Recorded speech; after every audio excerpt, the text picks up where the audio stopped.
ನಿಮ್ಮ ಪ್ರಶ್ನೆ ನನಗೆ ಅರ್ಥ ಆಗಲಿಲ್ಲ. ಸ್ವಲ್ಪ ಕದ ಆದರ್ಶ ಅಯ್ಯರ್ ಅಂತನವರು ಕಂಪ್ಲೇಂಟ್ ಲಾಡ್ಜ್ ಮಾಡಿದ್ದಾರೆ. ಹೌದು. ಕಾಂಗ್ರೆಸ್ನವರು ಚುನಾವಣಾ ಬಾಂಡ್ ಬಗ್ಗೆ ಸಾಕಷ್ಟು ಮಾತಾಡಿದ್ದೀರಿ. ಅದಕ್ಕೆ ನೀವ್ಯಾರು ದೂರ ದಾಖಲಿಸಿರಲಿಲ್ಲ. ಪ್ರೈವೇಟ್ ವ್ಯಕ್ತಿ ದೂರ ದಾಖಲಿಸಿದ್ರೆ ನೀವು ತನಿಖೆ ಎಸ್ಐಡಿ ತನಿಖೆ ಮಾಡಬೇಕು, ಚುನಾವಣಾ ಬಾಂಡ್ ಇದೆ, ನಿರ್ಮಲಾ ಸೀತಾರಾಮನ್ ರಾಜೀನಾಮೆ ಕೊಡಬೇಕು ಅಂತ ಹೇಳ್ತಾರೆ. ನಿಮ್ಮಲ್ಲಿ ಯಾವ ನೈತಿಕತೆ ಪ್ರಶ್ನೆ ಬರ್ತಾರೆ? ಸ್ನೇಹಿತರೆ, ತಮ್ಮ ಪ್ರಶ್ನೆನ ಪೂರ್ವಾಗ್ರಹ ಪೀಡಿತ ಆಗಿದೆ.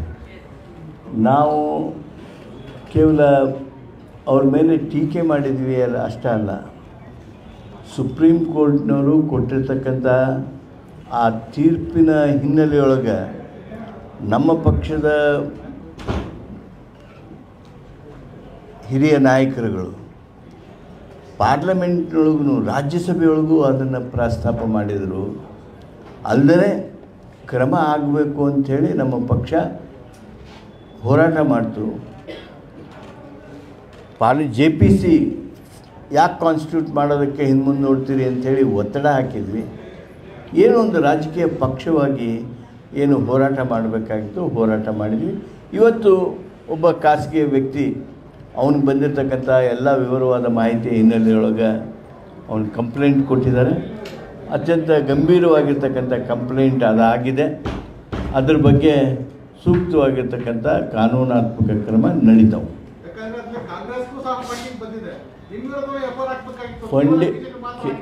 ಕೇಳಿ ರಾಜಪ್ಪನವರೇ, funding is not the allegation. The mode of funding, what acted behind that curtain is very important. ಅದನ್ನು ಭಾಳ ವಿಸ್ತೃತವಾಗಿ ಈಗಾಗಲೇ ನಮ್ಮ ಪಕ್ಷ ಹೇಳಿದ್ದೇವೆ. ಏನು ED ಮುಖಾಂತರ ED ಒತ್ತಾಯ ಮಾಡಿ ED ಕೇಸ್ ಹಾಕಿ ಅವ್ರ ಕಡೆಯಿಂದ ಫಂಡಿಂಗ್ ವಸೂಲಿ ಮಾಡಿರೋದು, ಆ ಫಂಡಿಂಗ್ ಮಾಡಿದ ಮೇಲೆ ED ಅವ್ರನ್ನ ಬಂಧನ ಮಾಡಿದವ್ರನ್ನ ಬಿಟ್ಟಿರೋದು, ಇವೆಲ್ಲ ಇವತ್ತು ಆಕ್ರಮಗಳಾಗಿ ಈಗ FIR ಆಗಿರುವಂಥದ್ದು. Not because the funding was made, the allegation is made. That should be very clear.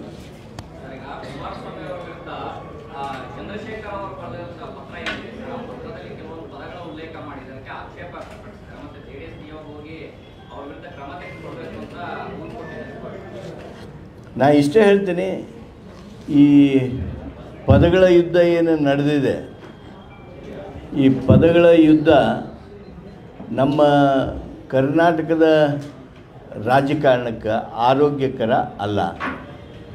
ಆದರೆ ಅನವಶ್ಯಕವಾಗಿ ಅಧಿಕಾರಿಯನ್ನು ಯಾವುದರ ಒಂದು ಪಕ್ಷಕ್ಕೆ ಅವರು ವಾಲಿದ್ದಾರೆ ಅನ್ನೋದು, ಅಥವಾ ಯಾರು ತನಿಖೆ ಮಾಡ್ತಾ ಇರ್ತಾರೆ ಅವ್ರ ಮೇಲೇ ಗೂಬೆ ಕೂಡಿಸುವಂಥ ಏನೊಂದು ಹೊಸ ಆರೋಪದ ಶೈಲಿಗಳಿವೆ, ಇವು ಒಟ್ಟು ನ್ಯಾಯ ಪಡೆಯೋದ್ರೊಳಗೆ ವಾತಾವರಣವನ್ನು ಹದಗೆಡಿಸ್ತವೆ. ಸಂವಿಧಾನ ಮುಖ್ಯಸ್ಥ ರಾಜ್ಯಪಾಲರು ಅವರ ಕಚೇರಿ ತನಿಖೆ ಮಾಡ್ತೀವಿ ಅಂತ ಹೇಳೋದು IG ಅವ್ರಿಗೆ ಎಷ್ಟು ಸೂಕ್ತ ಅಂತ ಕುಮಾರಸ್ವಾಮಿ ಪ್ರಶ್ನೆ.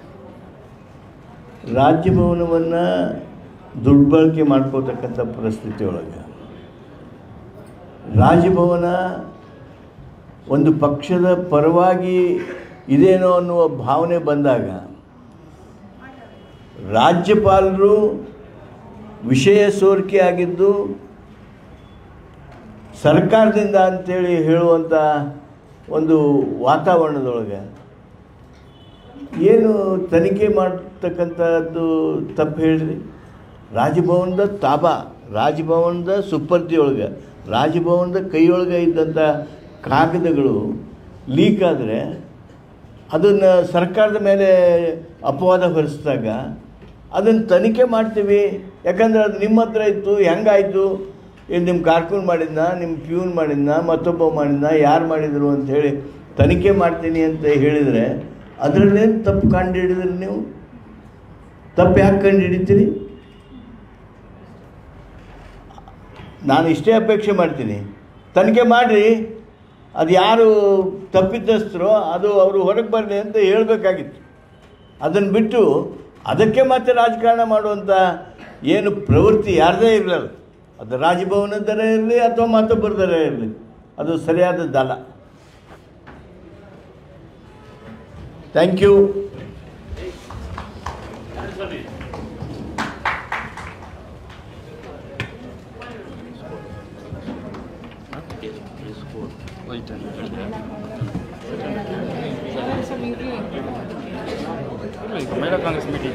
ಅದೇ ಹೇಳ್ದಲ್ಲ, ನಾನು ಇನ್ನೊಂದು 10 ನಿಮಿಷ ಇದ್ಬಿಟ್ಟು ಹೊಡ್ತೀನಿ. ನನಗೆ ಅವರು ಬೇರೆ ಒಂದು ಹೋಗ್ಬೇಕು.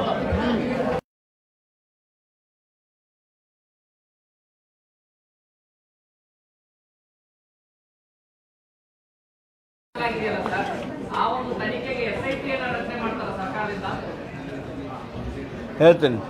ಪ್ರಾರಂಭ ಮಾಡಲ.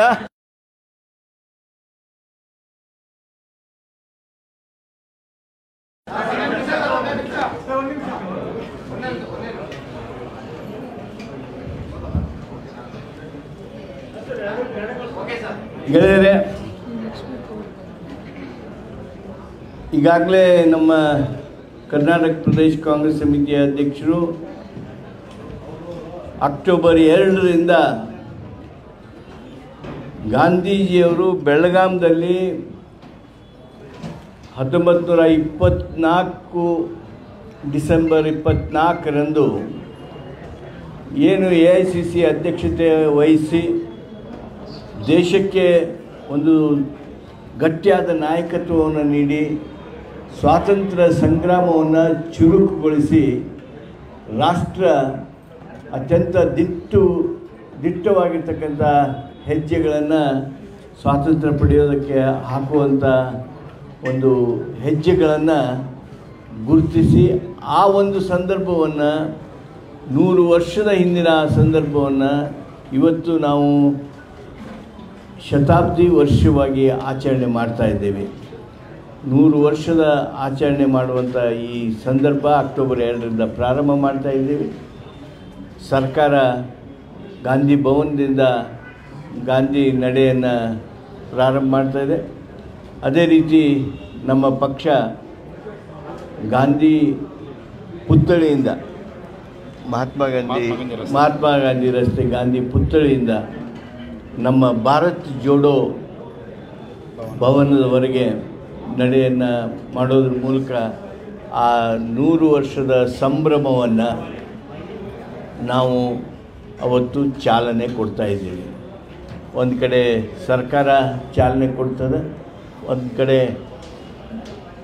ಪಕ್ಷ ಚಾಲನೆ ಕೊಡ್ತೀವಿ.